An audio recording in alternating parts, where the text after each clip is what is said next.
नमस्कार दोस्तों, हमारे यूट्यूब चैनल एग्जाम लर्नर में आपका स्वागत है। दोस्तों, आज के इस वीडियो में हम लोग उत्तर प्रदेश लोक सेवा आयोग यानी कि यूपीपीएससी द्वारा आयोजित गवर्नमेंट इंटर कॉलेज यानी कि जीआईसी प्रवक्ता परीक्षा के लिए सामान्य अध्ययन पेपर का 11वां प्रैक्टिस सेट हल करेंगे। इसके पहले जो है 10 प्रैक्टिस सेट हम हल करा चुके हैं। जो लोग नहीं देखें, चैनल के प्लेलिस्ट में जाके आप वहाँ से देख सकते हैं।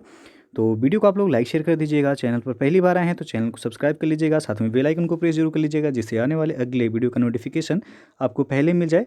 और पीडीएफ इसका हमारे टेलीग्राम चैनल पर मिल जाएगा। नीचे डिस्क्रिप्शन में टेलीग्राम का लिंक दे दिया गया है, या फिर आप टेलीग्राम पे जाके एग्जाम लर्नर लिख करके सर्च भी कर सकते हैं, EXAMLEARNER, और वहाँ से आप पीडीएफ आसानी से डाउनलोड कर सकते हैं।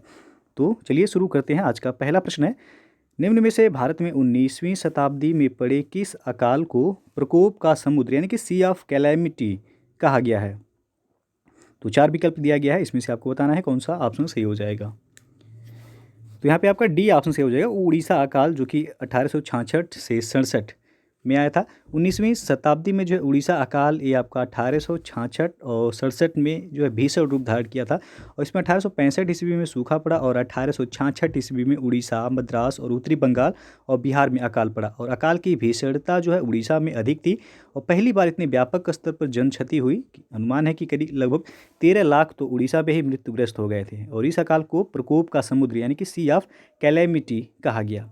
तो यहाँ पे डी ऑप्शन सही हो जाएगा आपका।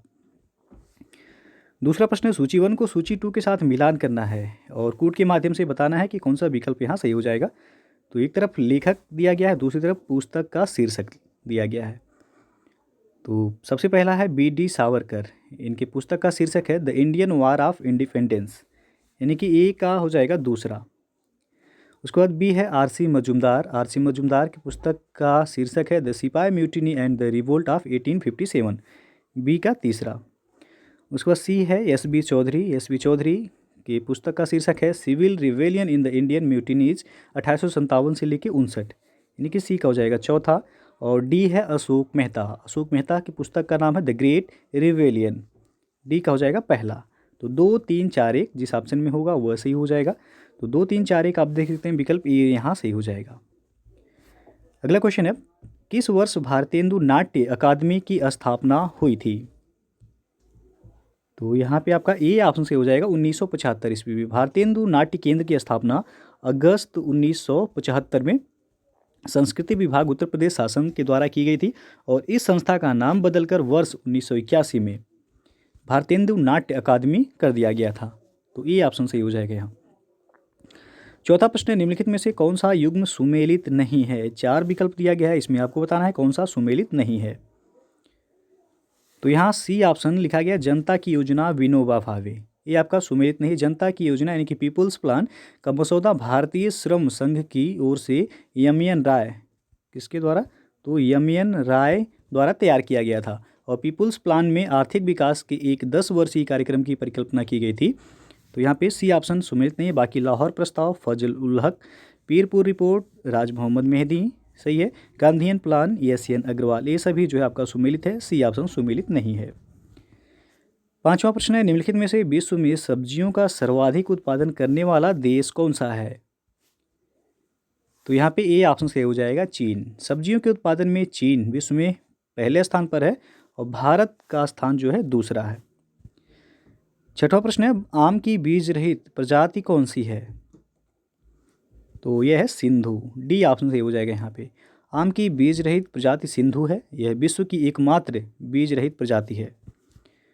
और सातवां प्रश्न है, सूची 1 को सूची 2 के साथ मिलान करना है। एक तरफ दिया गया है कोयला उत्पादक क्षेत्र, और दूसरी तरफ कोयला खदान दिया गया है। तो आपको कूट के माध्यम से बताना है कौन सा विकल्प सही हो जाएगा यहाँ।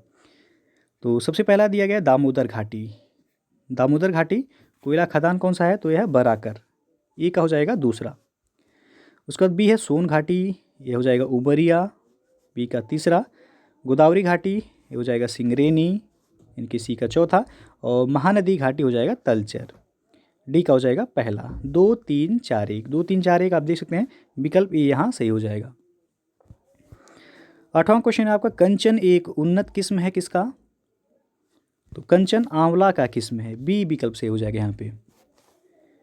अगला क्वेश्चन है, निम्नलिखित युग्मों में से कौन सा सही सुमेलित नहीं है? 4 विकल्प दिया गया है, इसमें से आपको बताना है कौन सा सही सुमेलित नहीं है।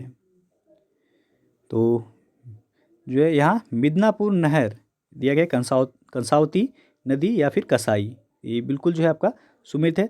तवा प्रोजेक्ट, कृष्णा नदी, तो ये जो है आपका सुमेलित नहीं है। तवा प्रोजेक्ट जो है ये तवा नदी पर बनाया गया है। किस नदी पर? तो ये तवा नदी पर बनाया गया है, न कि कृष्णा नदी पर। तो बी ऑप्शन आपका सुमेलित नहीं है, यही आपका सही हो जाएगा। मैतूर डैम कावेरी नदी पर बनाया गया है। उकाई प्रोजेक्ट ये तापी नदी पर जो है बनाया गया है। अगला क्वेश्चन है, भारत के किस जलप्रपात को लोकप्रिय रूप से नियाग्रा जलप्रपात के तौर पर जाना जाता है? महत्वपूर्ण प्रश्न है। तो यहाँ बी ऑप्शन से हो जाएगा, चित्रकूट जलप्रपात। चित्रकूट जलप्रपात ये छत्तीसगढ़ राज्य में है।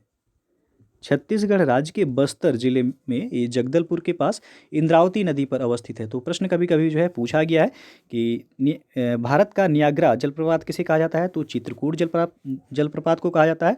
और चित्रकूट जलप्रपात किस नदी पर है? तो यह जो है इंद्रावती नदी पर अवस्थित है और इसकी ऊंचाई लगभग जो है 90 फीट है और इसे भारत का नियाग्रा जलप्रपात के नाम से जाना जाता है। 11वां प्रश्न आपका, सूची वन के और सूची 2 को मिलान करना है और कोड के माध्यम से बताना है कौन सा विकल्प सही हो जाएगा। यहाँ तो एक तरफ जनजाति दिया गया, दूसरी तरफ उनका निवास स्थान। तो जौनसारी लोग कहाँ निवास करते हैं? उत्तराखंड में निवास करते हैं। ए का हो जाएगा तीसरा। उसके बाद बी है संथाल। संथाल ये झारखंड में पाए जाते हैं, तो बी का हो जाएगा पहला। भील जनजाति ये मध्य प्रदेश में, सी का हो जाएगा दूसरा। और लेपचा जनजाति ये सिक्किम में, डी का हो जाएगा चौथा। 3 1 2 4 3 1 2 4 आप देख सकते हैं, विकल्प बी यहाँ सही हो जाएगा। 12वां प्रश्न, भूकंप के समय किन तरंगों का उद्भव होता है? तो भूकंप के समय PSL तरंगों का उद्भव होता है। भूकंप के दौरान 3 प्रकार की भूकंपीय तरंगें उत्पन्न होती हैं। पहला P जिसे प्राइमरी कहते हैं, और S ये सेकेंडरी, और L ये जो आपका लव आर जो है सरफेस वेव इसे कहते हैं। तो यहाँ पे डी ऑप्शन सही हो जाएगा आपका। अगला क्वेश्चन है, निम्नलिखित कथनों पर विचार कीजिए। पहला कथन है, विश्व में उष्णकटिबंधीय मरुस्थल महाद्वीपों के पश्चिमी सीमांतों में व्यापारिक पवन पट्टी में पाए जाते हैं। और दूसरा है, भारत में पूर्वी हिमालय क्षेत्र उत्तर पूर्वी पवनों से अधिक वर्षा प्राप्त करता है। तो उपयुक्त कथनों में से कौन सा सही है, ये आपको बताना है। तो यहाँ आपका जो है केवल एक जो है सही है कि विश्व में उष्णकटिबंधीय मरुस्थल महाद्वीपों के पश्चिमी सीमांतों में व्यापारिक पवन पट्टी में पाए जाते हैं। दूसरा जो है आपका सही नहीं है, तो इसलिए आपका ए ऑप्शन यहाँ सही हो जाएगा। उष्णकटिबंधीय मरुस्थल ये प्रायः महाद्वीपों के पश्चिम में भूमध्य रेखा से करीब 15 डिग्री से लेकर के 30 डिग्री उत्तर या दक्षिण में व्यापारिक पवन पट्टी में पाए जाते हैं। तो पहला कथन जो है आपका सही हो जाएगा। और भारत में पूर्वी हिमालय क्षेत्र बंगाल की खाड़ी की ओर से आने वाली दक्षिण पश्चिम पवनों से अधिक वर्षा प्राप्त करता है। तो दूसरा कथन जो है इसलिए गलत हो जाएगा आपका।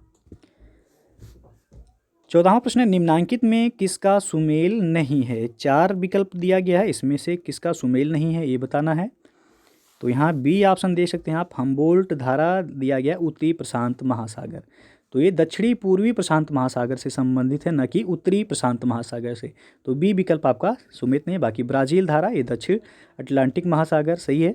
गल्फ स्ट्रीम ये उत्तरी अटलांटिक महासागर में। गुल्हास धारा ये हिंद महासागर, बाकी सुमेलित है। बी ऑप्शन आपका सुमेलित नहीं है। 15वां प्रश्न है, निम्नलिखित में से कहाँ अंतर्राष्ट्रीय समुद्री संगठन का मुख्यालय स्थित है? तो ये ऑप्शन से हो जाएगा लंदन में। वर्ष 1948 में 1948 में जिनेवा के एक अंतर्राष्ट्रीय सम्मेलन में अंतर्राष्ट्रीय समुद्री संगठन का औपचारिक रूप से गठन किया गया। तो यदि प्रश्न पूछा जाए कि अंतर्राष्ट्रीय समुद्री संगठन का जो है स्थापना कब हुआ था, तो 1948 में हुआ था और जिनेवा के एक अंतर्राष्ट्रीय सम्मेलन में हुआ था। और उस समय जो है इसका वास्तविक नाम जो था अंतर सरकारी समुद्री सलाहकार संगठन, उस समय इसका नाम था। लेकिन वर्ष 1982 में इस संगठन का नाम बदलकर अंतर्राष्ट्रीय समुद्री संगठन यानी कि इंटरनेशनल मैरीटाइम ऑर्गेनाइजेशन कर दिया गया, IMO जिसे शॉर्ट फॉर्म में कहते हैं। दोस्तों, यदि आप UPPSC और UPSSC एग्ज़ाम की तैयारी करना चाहते हैं तो आप अनअकैडमी लर्निंग प्लेटफॉर्म से जुड़ के आप आसानी से जो है एग्ज़ाम को क्रैक कर सकते हैं। आपको बता दें कि जो हमारे इसमें बैच कोर्स जो अवेलेबल हैं इस समय अनअकैडमी लर्निंग प्लेटफॉर्म पे, तो UPSSC पेट कंप्लीट कोर्स है। तो जो लोग UPSSC पेट एग्ज़ाम की तैयारी करना चाहते हैं तो आप जुड़ सकते हैं। 5 मार्च से शुरू हो रहा है बैच ये। उसके बाद UPSI फाउंडेशन बैच कोर्स है, ये आपका 8 मार्च से शुरू हो रहा है। पूरा जो है 6 महीने का ड्यूरेशन है यूपीएसआई फाउंडेशन बैच कोर्स का। तो जो लोग यूपीएससी की तैयारी करना चाहते हैं आप जुड़ सकते हैं। UPSC RO ARO batch prelims batch है, ये आपका 10 मार्च से शुरू हो रहा है। उसके बाद यूपीपीएससी प्रीलिम्स बैच कोर्स 2021, ये आपका 9 मार्च से शुरू हो रहा है। उसके बाद है यूपीपीएससी अपर सबऑर्डिनेट फाउंडेशन बैच कोर्स, ये आपका 11 मार्च से शुरू है। तो जो लोग इनमें से किसी भी जो है एग्ज़ाम की प्रिपरेशन करना चाहते हैं तो आप अनअकैडमी लर्निंग प्लेटफॉर्म से जुड़ के आप एग्ज़ाम को जो है क्रैक कर सकते हैं आसानी से। तो आपको बता दें डिस्काउंट जो है यदि आप सब्सक्रिप्शन लेते हैं तो हमारा रेफरल कोड यदि आप यूज करेंगे एग्जाम लर्नर EXAMLEARNER, तो आपको जो है 10% का डिस्काउंट मिल जाएगा। यानी कि आप 1 मंथ का सब्सक्रिप्शन लेते हैं तो आपको 1260 रुपये में पड़ जाएगा। उसके बाद 3 मंथ का सब्सक्रिप्शन 3150 रुपये, 6 मंथ का सब्सक्रिप्शन 5040, 12 मंथ का सब्सक्रिप्शन लेते हैं तो 6300 रुपये, और 2 साल यानी कि 24 मंथ का सब्सक्रिप्शन लेते हैं तो आपको 7560 रुपये पे करना होगा। तो आप जो है रेफरल कोड हमारा यूज ज़रूर कीजिएगा एग्जाम लर्नर, जिससे आपको जो है तत्काल जो है 10% का डिस्काउंट वहाँ पे मिल जाएगा। तो यदि आप जो है अनअकैडमी का लर्निंग ऐप अभी इंस्टॉल नहीं किए हैं तो आप इंस्टॉल कर सकते हैं। उसके बाद आप लॉगिन करके आप सब्सक्रिप्शन ले सकते हैं। 16वां क्वेश्चन आपका, निम्नलिखित में से भारत के कुछ भागों में पीने के जल में प्रदूषक के रूप में पाए जाते हैं। तो पहला है आर्सेनिक, दूसरा है सॉर्बिटॉल, तीसरा है फ्लोराइड, चौथा है फॉर्मेल्डिहाइड और पांचवा यूरेनियम। तो नीचे दिए गए कोड का प्रयोग करके सही उत्तर का चयन कीजिए। तो यहाँ जो है आपका सी विकल्प से हो जाएगा। आर्सेनिक हो गया, फ्लोराइड हो गया और जो है यूरेनियम, ये भारत के कुछ भागों में पीने के जल में प्रदूषक के रूप में पाए जाते हैं। बाकी जो है सॉर्बिटॉल हो गया, फॉर्मेल्डिहाइड, ये नहीं पाए जाते हैं। तो 1, 3, 5 यानी कि आपका सी विकल्प यहाँ पे सही हो जाएगा। 17वां प्रश्न आपका, सूची 1 को सूची 2 से मिलान करना है और कोड के माध्यम से बताना है कौन सा विकल्प सही हो जाएगा यहाँ पे। तो आप देख सकते हैं पहला दिया गया है खनिज। तो खनिज समय के साथ जो है समाप्त होने योग्य है, तो इसलिए आपका ए का संबंध हो जाएगा तीसरे से। बी है सौर ऊर्जा। तो सौर ऊर्जा का स्रोत जो होता है वह सूर्य है, जो कि असमाप्त होने योग्य है। तो बी का हो जाएगा यहाँ पे चौथा बायोगैस। तो बायोगैस के मुख्य अंश जो हैं वह मीथेन एवं कार्बन डाइऑक्साइड हैं। तो सी का हो जाएगा दूसरा। और डी है वन अपरोपण। तो वन अपरोपण, ये वन अपरोपण से जो वर्षा में कमी आती है। तो यहाँ पे डी ऑप्शन जो है डी का पहला हो जाएगा। तो 3, 4, 2, 1, 3, 4, 2, 1 ये विकल्प यहाँ पे सही हो जाएगा। 18वां प्रश्न है, राजनीतिक शब्दावली में शून्यकाल का अर्थ है। तो यहाँ पे डी विकल्प से हो जाएगा। प्रश्न उत्तर सत्र को शून्यकाल कहते हैं। लोकसभा में प्रश्नकाल के बाद का समय शून्यकाल कहा जाता है, जिसकी अवधि जो होती है वह 1 घंटे की होती है और सामान्यतः यह दोपहर 12 बजे से लेकर के 1 बजे तक का समय होता है। और इस दौरान सदन का कोई सदस्य अति महत्वपूर्ण विषयों से संबंधित प्रश्न ये मंत्रियों से पूछ सकता है और उत्तर देने को कह सकता है। तो यहाँ डी विकल्प से हो जाएगा आपका। 19वां प्रश्न है, निम्नलिखित में से कौन प्रथम जनजातीय लोकसभा अध्यक्ष थे। तो वह थे पीए संगमा। डी ऑप्शन से हो जाएगा। पीए संगमा ये 1995 में प्रथम जनजातीय केंद्रीय मंत्री बने थे और वर्ष 1996 में यह लोकसभा के पहले जनजातीय अध्यक्ष बने थे। तो वही पूछा गया आपसे कि प्रथम जनजातीय लोकसभा अध्यक्ष कौन थे। तो पीए संगमा, डी ऑप्शन से हो जाएगा। 20वां प्रश्न, भारत में मताधिकार और निर्वाचित होने का अधिकार, आपको बताना है इसमें से कौन सा विकल्प सही हो जाएगा। तो यह एक विधिक अधिकार है, डी विकल्प से हो जाएगा। 21वां क्वेश्चन है, भारतीय संविधान के अनुसार निम्न विषयों पर संवैधानिक संशोधन के लिए कम से कम आधे राज्यों के विधानमंडल द्वारा संपुष्टि आवश्यक है। तो पहला है संविधान के संघीय प्रावधान, दूसरा है सर्वोच्च न्यायालय के अधिकार, तीसरा है संविधान संशोधन की प्रक्रिया, चौथा है नए राज्यों का निर्माण अथवा राज्यों की सीमाओं तथा नामों में परिवर्तन। तो यहाँ आपको बताना है कि कौन सा विकल्प सही होगा। तो पहला, दूसरा और तीसरा जो है सही है यहाँ पे। चौथा नए राज्यों का निर्माण अथवा राज्यों की सीमाओं तथा नामों में परिवर्तन, ये सही नहीं है। तो पहला, दूसरा, तीसरा यानी कि ये ऑप्शन यहाँ पे सही हो जाएगा। 22वां प्रश्न है आपका, निम्नलिखित में से कौन सा बर्ड फ्लू का कारक है। तो बर्ड फ्लू का कारक जो है वह H5N1 वायरस है। बर्ड फ्लू एवियन इन्फ्लुएंजा नामक रोग का प्रचलित नाम है, जो कि H5N1 नामक वायरस के कारण होता है और एक संक्रामक रोग है और यह मुख्यतः पक्षियों को प्रभावित करता है। तो यहाँ पे ए ऑप्शन सही हो जाएगा। 23वां क्वेश्चन है निद्रा रोग यानी कि स्लीपिंग सिकनेस ये नामक बीमारी होती है। तो यहाँ डी ऑप्शन से हो जाएगा, ट्रिपैनोसोमा नामक एक कोशीय जीव से होता है और इसका वाहक जो होता है वह सीसी मक्खी है। तो याद रखिएगा, यदि पूछा जाए कि निद्रा रोग का वाहक कौन है तो सीसी नामक मक्खी है। 24वां क्वेश्चन है निम्नलिखित में से कौन सा हास्य गैस यानी कि लाफिंग गैस के रूप में प्रयुक्त होता है। तो है नाइट्रस ऑक्साइड, ए ऑप्शन से हो जाएगा यहाँ पे। 25वां क्वेश्चन है ब्लीचिंग पाउडर में कौन सा रासायनिक यौगिक होता है। तो ब्लीचिंग पाउडर में कैल्शियम ऑक्सीक्लोराइड होता है, बी विकल्प से हो जाएगा यहाँ पे। कैल्शियम हाइपोक्लोराइड या कैल्शियम ऑक्सीक्लोराइड एक अकार्बनिक यौगिक है, इसे विरंजक चूर्ण या फिर ब्लीचिंग पाउडर भी कहते हैं। 26वां प्रश्न आपका, एक निर्माता किसी मशीन को 20% लाभ के साथ थोक विक्रेता को बेचता है और थोक विक्रेता 10% लाभ के साथ खुदरा विक्रेता को बेच देता है। खुदरा विक्रेता 15% लाभ के साथ मशीन को ₹455.40 में ग्राहक को बेचता है। तो निर्माता की लागत पूछा गया है कितना होगा। तो निर्माता की लागत को आप एक्स मान सकते हैं। तो निर्माता का विक्रय मूल्य कितना हो जाएगा, तो एक्स इंटू 120/100 हो जाएगा। तो थोक विक्रेता का विक्रय मूल्य जो होगा एक्स इंटू 120/100 गुणे 110/100 हो जाएगा। तो खुदरा विक्रेता का विक्रय मूल्य जो हो जाएगा तो इसमें जो है 15% और ऐड हो जाएगा। तो यहाँ जो है आपका 115/100 हो जाएगा, बराबर हो जाएगा 455.40 के।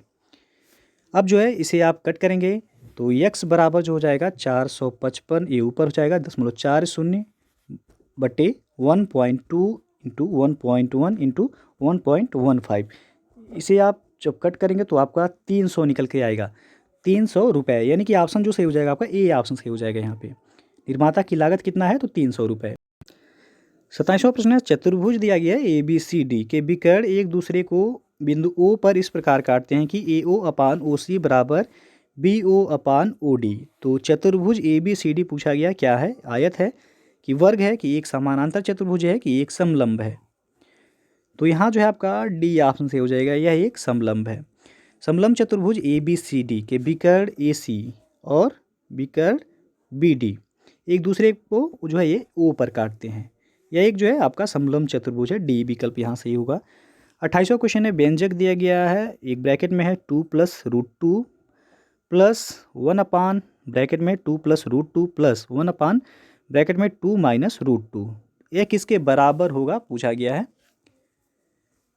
तो ये आपका 4 + √2 के बराबर है, ये ऑप्शन जो है सही हो जाएगा। ये फार्मूला आपको बता दें कि इस फार्मूले पर लगेगा तो A² - B² बराबर जो होता है A + B, एक कोष्टक में और एक कोष्टक में हो जाएगा A - B। तो इसी फार्मूले से जो है आपका लग जाएगा 4 + √2 इसका आंसर होगा। 29वां प्रश्न आपका, निम्न बारंबारता वितरण से पौधों की माध्य ऊंचाई ज्ञात कीजिए। तो एक जो है कॉलम में है ऊंचाई सेंटीमीटर में, दूसरा है पौधों की संख्या।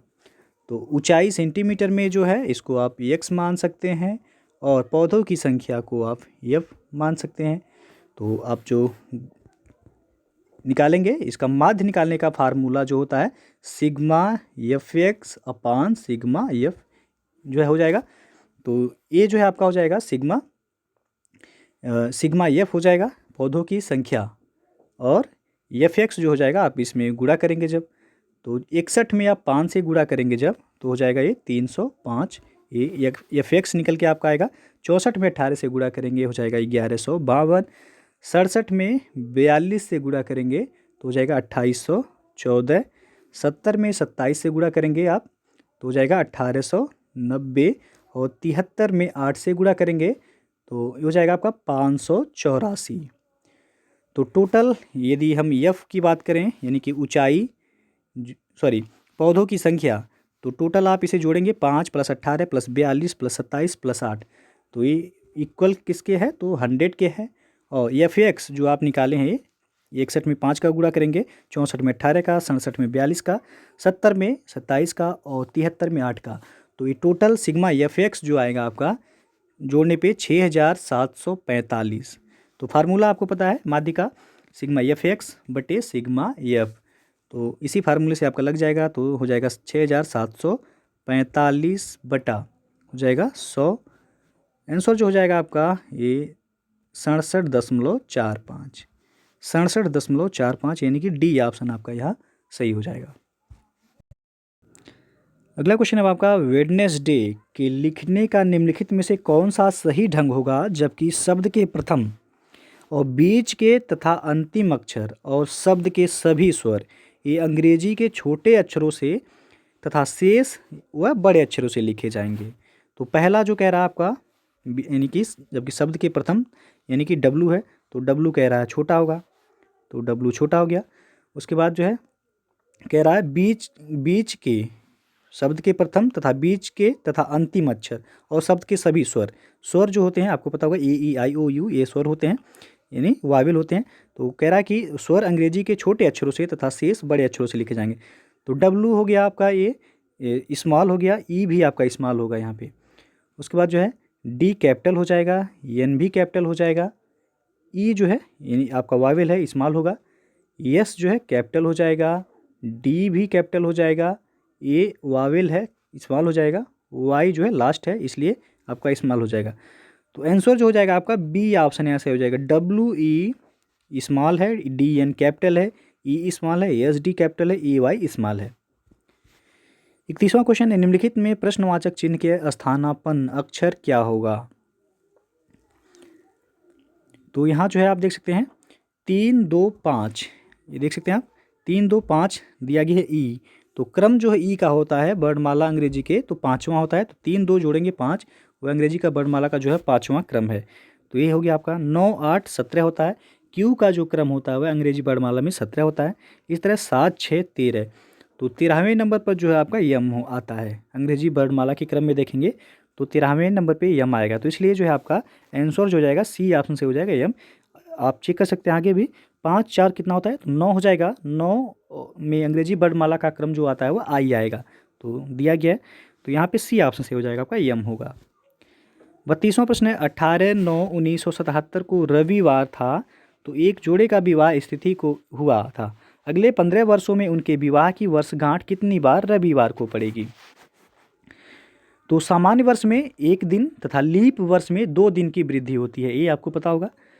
तो सामान्य वर्ष आप निकाल लीजिए और लीप वर्ष, तो आप 1977 दिया गया है, 1977 जो है आपका हो गया, ये लीप वर्ष नहीं है इसलिए आप एक काउंट करेंगे। उसके बाद 1978 ये भी लीप ईयर नहीं है, एक काउंट होगा। उसके बाद जो है 1979 ये भी आपका लीप ईयर नहीं है, 1980 लीप ईयर होगा, इसमें 2 काउंट करना होगा आपको।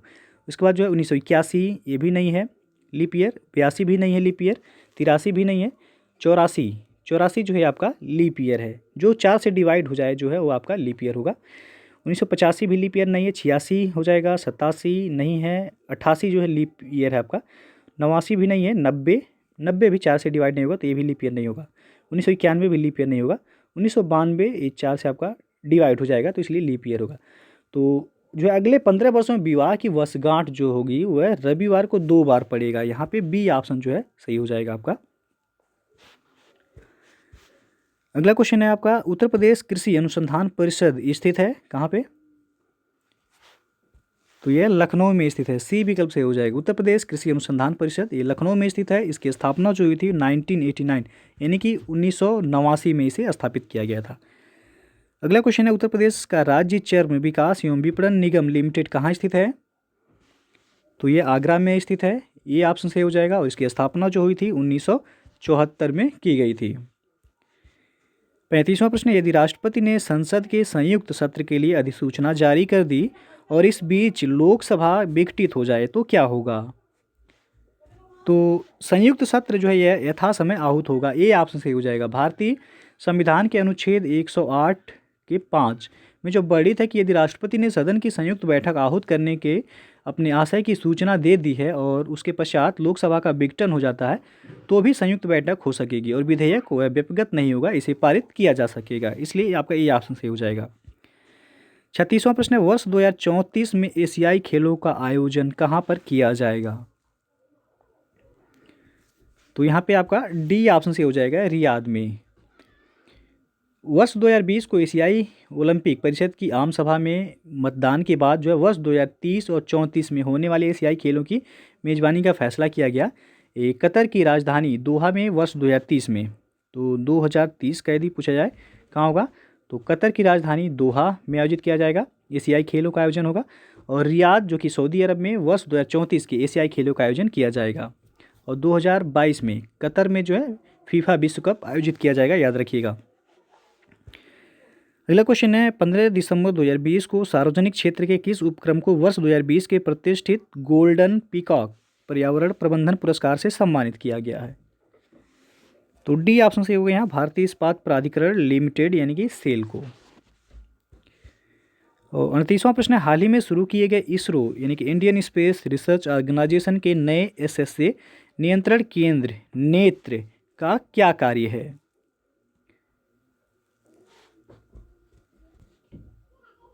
तो डी ऑप्शन यहाँ से हो जाएगा अंतरिक्ष मलबे आदि से इसरो के उच्च मूल्यवान संपत्ति यानी कि उपग्रह आदि की रक्षा करना। डी विकल्प जो है सही हो जाएगा यहाँ। और 39वां क्वेश्चन आपका दिसंबर 2020 में एशियाई विकास बैंक यानी कि एडीबी ने भारत में उन्नत जैव ईंधन विकास का समर्थन करने के लिए तकनीकी सहायता को अपनी मंजूरी प्रदान की और इससे संबंधित निम्नलिखित कथनों का परीक्षण करें।